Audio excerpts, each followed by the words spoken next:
മാലിന്യ നിക്ഷേപം. കാറ്ററിംഗ് കമ്പനിക്ക് 25,000 രൂപ പിഴ. അരൂരിൽ ദേശീയപാതയോരത്ത് അന്യജില്ലകളിൽ നിന്നുള്ള മാലിന്യം തള്ളിയ സംഭവത്തിൽ മാലിന്യം തള്ളിയ വടയാർ കാറ്ററിംഗ് കമ്പനിയെ തിരിച്ചറിഞ്ഞ് 25,000 രൂപ പിഴ ഈടാക്കി. സംഭവം നടന്ന സ്ഥലം അരൂർ സൗത്ത് പെട്രോൾ പമ്പിന് എതിർവശം ദേശീയപാതയോരത്ത് സരസമ്മ ടീച്ചറിന്റെ പൗർണമി വീടിന് മുന്നിലാണ് എറണാകുളം വടയാർ ഭാഗത്തു നിന്നുള്ള മാലിന്യം കണ്ടെത്തിയത്. അന്വേഷണവും കണ്ടെത്തലുകളും. അന്വേഷണം. 7ാം വാർഡ് മെമ്പർ സുമാ ജയകുമാറിന്റെ നിർദ്ദേശപ്രകാരം ഹരിതകർമ്മസേന നടത്തിയ പരിശോധനയിൽ മാലിന്യം വന്നത് അന്യദേശങ്ങളിൽ നിന്നാണെന്ന് തെളിഞ്ഞു. മാലിന്യത്തിന്റെ ഉറവിടം. മാലിന്യ ശേഖരത്തിൽ നിന്ന് ലഭിച്ച രേഖകൾ പ്രകാരം ഇത് താഴെ പറയുന്ന സ്ഥാപനങ്ങളുമായി ബന്ധപ്പെട്ടതാണ്.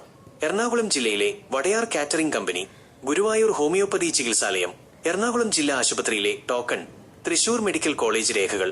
നടപടിയും ശിക്ഷയും. രേഖകൾ പ്രകാരം ബോധ്യപ്പെട്ടതിനെ തുടർന്ന് വടയാർ കാറ്ററിംഗ് സർവീസ് അധികൃതരിൽ നിന്നും അരൂർ പഞ്ചായത്ത് അധികൃതർ 25,000 രൂപ പിഴയായി ഈടാക്കി. സ്ഥിരം പ്രശ്നം. ഈ ഭാഗത്തുള്ള ദേശീയപാതയോരത്ത് അന്യദേശങ്ങളിൽ നിന്നും മാലിന്യം തള്ളുന്നത് പതിവാണെന്ന് പരിസരത്തുള്ള വീട്ടുകാർ വീണ്ടും അറിയിക്കുന്നു.